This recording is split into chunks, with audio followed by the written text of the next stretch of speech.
This is the VOA Special Elite Technology Report. Solar water heaters are used around the world and are not very difficult to build. The system we are going to describe is based on a design developed some years ago in Afghanistan. Since then, it has been built and used in many countries. It can heat 70 liters of water to 60 degrees Celsius. It can do this between sunrise and noon on a clear day with an average earth temperature of 32 degrees Celsius. There are two parts to the solar water heater. One part is made of a sheet of metal painted black. Black surfaces become harder in the sun than surfaces painted any other color.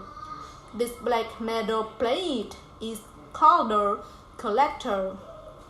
The collector is placed in contact with the water.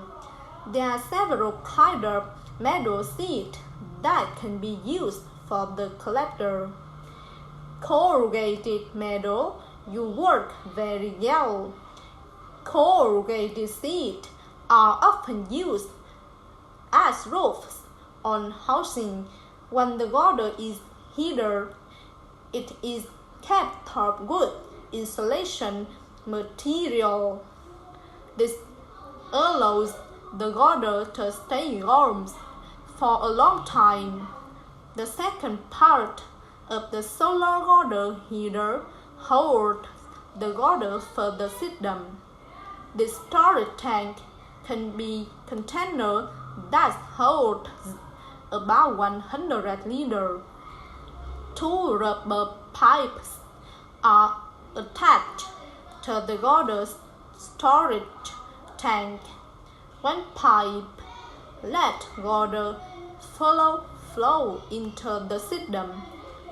The other lets water flow out when the water heater is working correctly. Water will flow from the storage tank to the collector and back again.